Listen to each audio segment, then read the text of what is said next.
Welcome back on this Saturday morning. We're at half past the hour. As more people retire, a new generation of workers are hitting the office. Gen Z workers will soon make up more than a quarter of the workforce, a number that is only growing. Gen Zers have different philosophies when it comes to working, and that's bothering other generations who can't seem to get behind their new ways and wants NewsNation's Alicia Nieves. Well, she's been examining this generational divide. I told you off camera, I'm so interested in this story. What's going on here, Alicia? You kind of alluded to this, right? Not everyone from prior generations are loving the changes that Gen Z is trying to make in the workforce, but experts say actually every generation brings their own wave of changes to the workforce, and Gen Z in that regard, not really different. To be clear, though, Gen Z, those are people born between the 1990s into the early 2000s. Now, they're replacing Generation X and baby boomer employees. The oldest Gen Z is less than 30 years old, and many of them are entrepreneurial, right? Diversified, they're technologically savvy, more so than prior generations.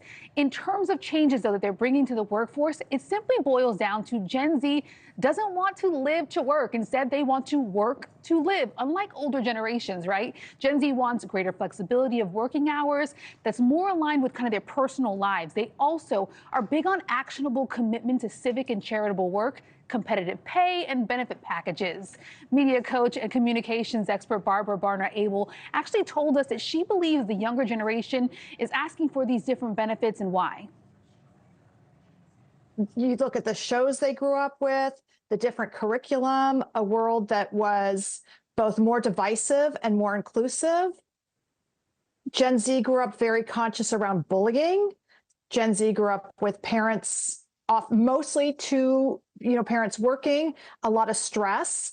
And I think that they're looking at the world in a very different way.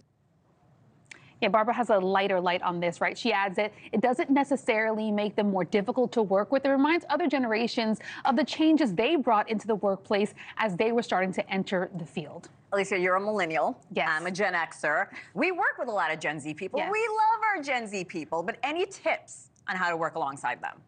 Important to have tips here, right? Because the reality is everyone is going to have to get used to working with Gen Z and future generations after them. That's Gen Alpha. We'll talk about that in a moment. Experts have the best way for managing and working with Gen Z employees is to encourage that work-life balance. Don't fight it. Lead by example. Give feedback in a supportive, key here, supportive environment, and then focus on the individual, what motivates them, and have clear expectations of what you want from them.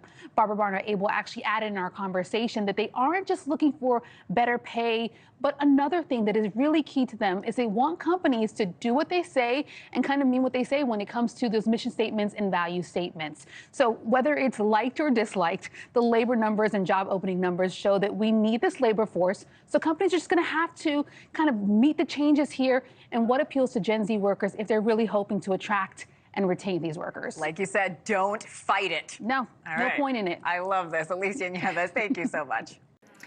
Thanks for watching. Go to joinnn.com to find NewsNation on your television provider. And don't forget to click the red subscribe button below to get more of NewsNation's fact-driven, unbiased coverage.